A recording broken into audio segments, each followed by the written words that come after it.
Hello and welcome to this James the Bike Guy, where today we're getting to take a look at a performance road bike from Trek that's $1,000 less expensive than its carbon fiber variant.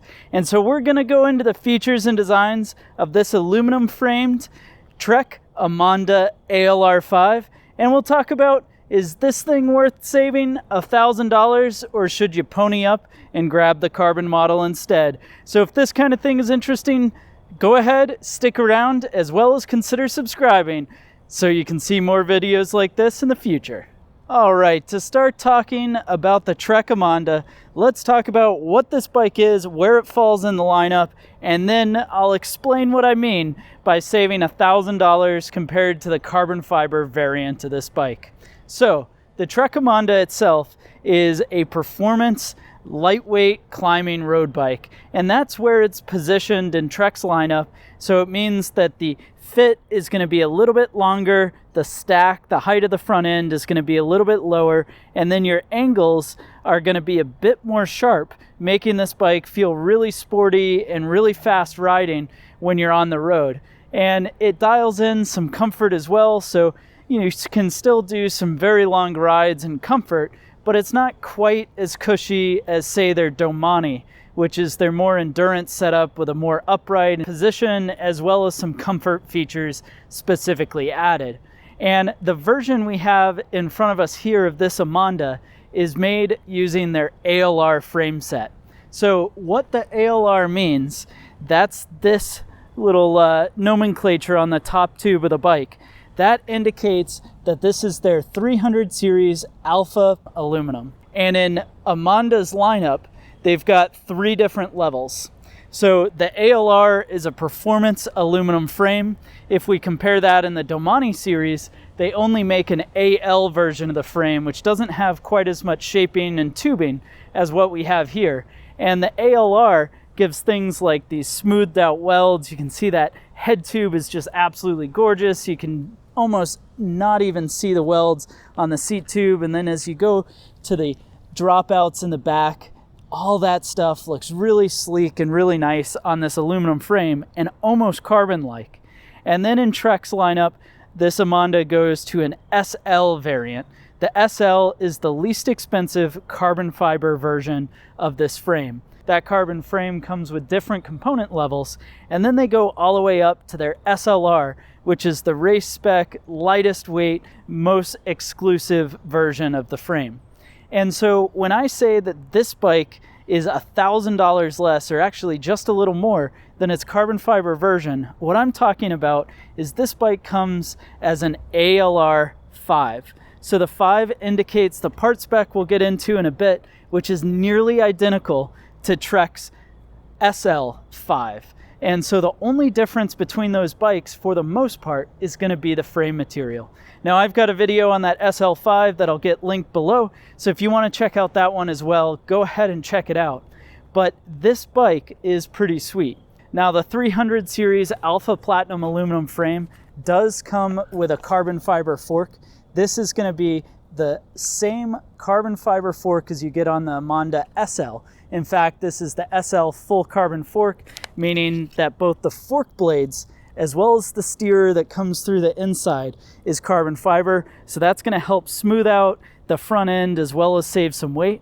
It's going to run a through axle, a 12 by 100 millimeter up front, and the back is a 12 by 142 millimeter through axle. Going forward to the center is a press fit bottom bracket. Now, the carbon version of this bike does now have a threaded T47 bottom bracket. So in some cases, people might want the carbon frame simply for the threaded bottom bracket, but this bike does still have internal cable routing, which comes all the way through there, and then it exits just below the bottom bracket we were talking about out to the back. Now, pretty slick setup. No spots for rack or fender mounts. This is a performance road bike, of course. You do have a spot for the DuoTrap Bluetooth sensor, which is a sensor you can add right there to catch speed and cadence on the bike. And then, of course, 2 water bottle mounts, down tube and seat tube, fairly standard stuff there. And then the seat post is going to be a traditional 27 2mm seat post. So unlike the carbon bike where it's got a seat mast on top, standard seat post on this, which means it's pretty easy to add anything else you want to it.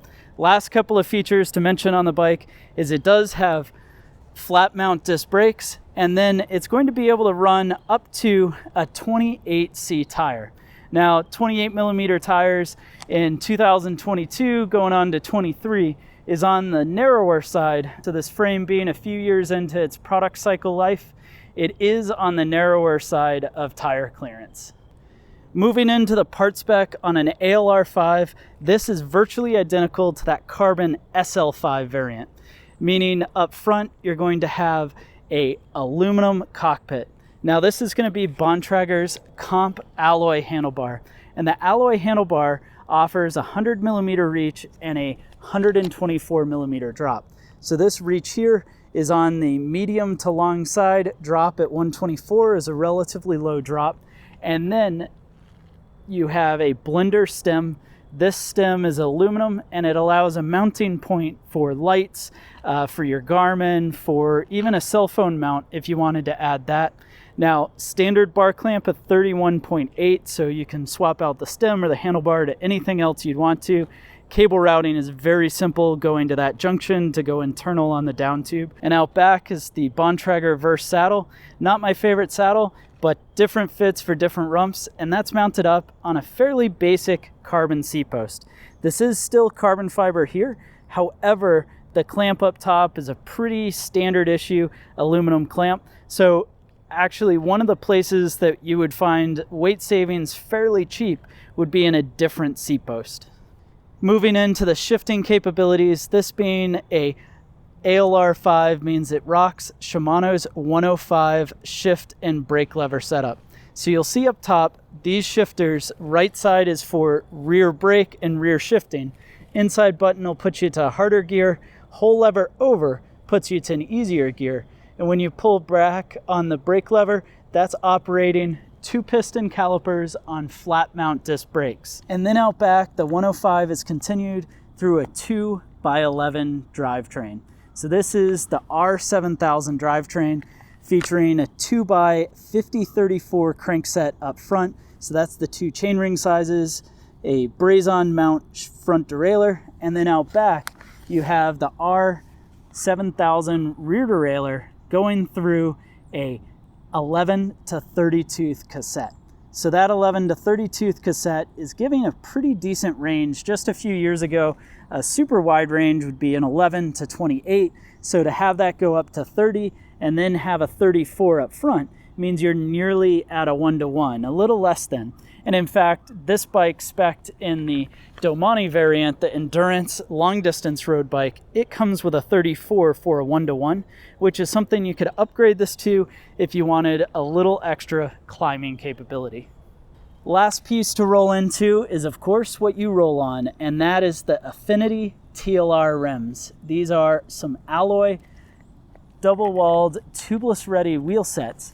They do not come tubeless themselves, and they're laced up to Bontrager hubs, but they are wrapped in some Bontrager R1 tires. This R1 tire comes in a 700 by 25 millimeter width. The R1 is a place that is ever so slightly disappointing for a part spec on this bike, because the R1 is a very basic road tire. This might be something that after you get a few miles on the bike, you'll find a huge improvement in ride quality and speed by upgrading to, say, a Bontrager R3, which is a much more supple version of their road bike tires. And in fact, I would say one of the biggest opportunities that you could have on this bike is by doing a carbon wheel set. Now, this bike being aluminum, you're saving quite a bit of money on the overall cost of the bike. And so that $1,000 of difference could buy you a set of Bontrager Aeolus Elite wheels, which would save a ton of weight, but it would also improve the ride quality and the speed of the bike. So it's something to consider if you're looking between this SL5 and the ALR5 that's in front of us. Well, anyways, now that we've geeked out, it is time to find out how does this bike weigh and compare it to that SL5 variant as well. The actual weight of the Trek Emonda ALR5 comes in and weighs 19.92 pounds in a size 54. And when you compare that to the carbon fiber variant, I weighed that in a 60 centimeter frame size, so quite a bit larger, and it came in at 20.7 pounds. That means that the carbon frame was heavier, although a larger frame size. So if I were a betting man, I'd suggest that they'd be almost identical if they were in both the same frame size. So you're not losing anything, and maybe even a touch of weight compared to the carbon variant when you save that $1,000. So thanks so much for joining me to check out this Trek Emonda ALR 5. Go ahead and let me know your thoughts down in the comment section below. I'd love to know, would you choose a high-end aluminum frame versus getting a carbon frame? As well as, would you spend that extra $1,000 on a set of wheels, or would you just leave the bike the way it is? I'd love to know those comments down below.